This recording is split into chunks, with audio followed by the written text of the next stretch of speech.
Oke, bismillahirrahmanirrahim. Assalamualaikum warahmatullahi wabarakatuh. Saya Dwiki Rafli akan membahas tentang esensi kompetensi dasar. Kompetensi dasar adalah pengetahuan, keterampilan, dan sikap yang harus dimiliki yang harus dicapai oleh peserta didik. Menurut KMA nomor 165 tahun 2014 bahwasanya pengetahuan dasar yang sejumlah pengetahuan yang harus dimiliki oleh peserta didik sebagai rujukan dalam suatu mata pelajaran tertentu dan sebagai rujukan dalam merumuskan sebuah sebuah indikator apaan. Kemudian untuk dalam mempertimbangkan indikator kita harus mempertimbangkan karakteristik siswa itu sendiri. Yang pertama kita harus merumuskan tentang standar kompetensi kelulusan. Nah, standar kompetensi kelulusan itu dibagi menjadi 4 kelompok. Kelompok pertama yaitu tentang afektif secara religi, kemudian kelompok kedua tentang sosial, kelompok ketiga tentang pengetahuan, kelompok 4 tentang tentang keterampilan. Nah, dalam merumuskan standar kompetensi itu dalam pendidikan mata pelajaran bahasa Arab itu harus mencapai 4 kemampuan. Yang pertama kemampuan mendengar, kemampuan berbicara, kemampuan menulis, dan kemampuan berbicara,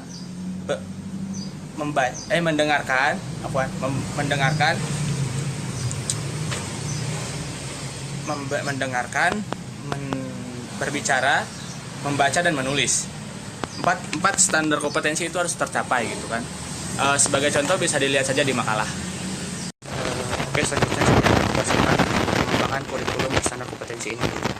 Untuk pengembangan kurikulum standar kompetensi ini dibagi menjadi tiga tingkatan. Yang pertama tingkat nasional. Nah, di tingkat nasional itu langsung, jadi perumusan dalam pengembangan kurikulum standar kompetensi ini langsung diatur oleh pemerintahan. Dalam artian ini perumusannya adalah tentang tujuan pendidikan secara nasional, kemudian penentuan tujuan pendidikan dari tiap-tiap jenjang, tingkat SMP mau seperti apa, SMA seperti apa, dan produk hasilnya mungkin bisa menjadi KMA itu sendiri. Contohnya seperti itu. Lanjut kepada tingkat lembaga. Nah, tingkat lembaga ini sekolah lah yang tingkat satuan pendidikan sekolah lah yang menentukan merumuskan si kurikulum berstandar kompetensi ini gitu. Mulai dari mengembangkan standar kompetensi lulusan dan tujuan pendidikan sesuai dengan lembaga tersebut, kemudian lanjut mengembangkan bidang studi, program studi yang akan diberikan untuk merealisasikan tujuan yang tadi. Di tujuan itu dimasukin gitu. Kemudian nomor 3 itu adalah mengidentifikasi tenaga. Ya, mengembangkan. Jadi tadi kan lembaga itu mau ngapain? Dari lembaga itu tujuannya seperti apa gitu. Kemudian diturunkan ke bidang-bidang studinya itu diharapkan seperti apa.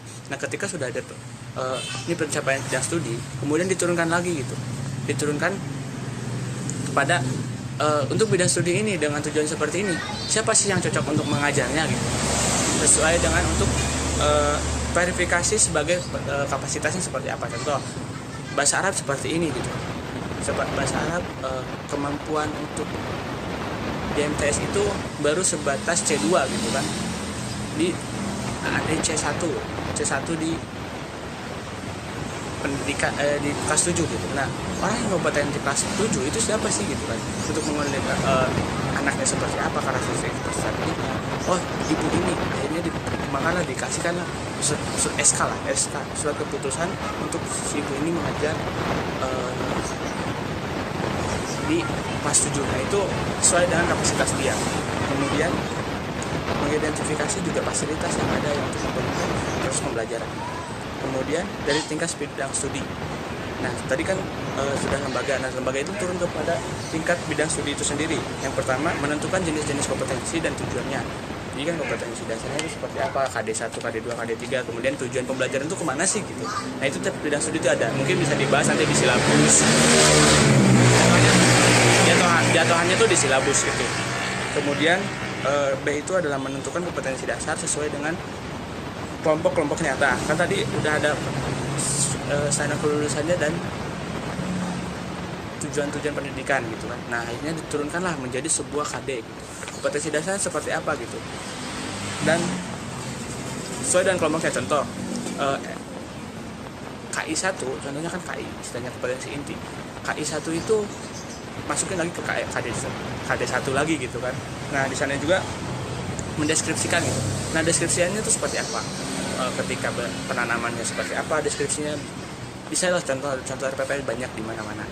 Mungkin teman-teman juga bisa pernah bikin RPP dan sebagainya. Yang terakhir itu adalah mengembangkan indikator dari setiap KD-KD yang ada. Itu ya teman-teman juga udah tahu lah, saya gak usah menjelaskan lagi dalam sebuah waktu. Kemudian selanjutnya saya akan membahas tentang konsep dasar sebuah kurikulum standar kompetensi. Di sana konsep dasarnya itu apa sih? Yang pertama pengetahuan, yang kedua pemahaman. Jadi maksud pengetahuan ini adalah knowledge ya, ini sebuah ilmu yang sebagai ilmu. Dan pemahaman, selanjutnya adalah keterampilan, skill, lanjutnya nilai value, sikap, dan terakhir adalah minat. Itu. Terima kasih. Bisa dilihat di makalahnya penjelasannya.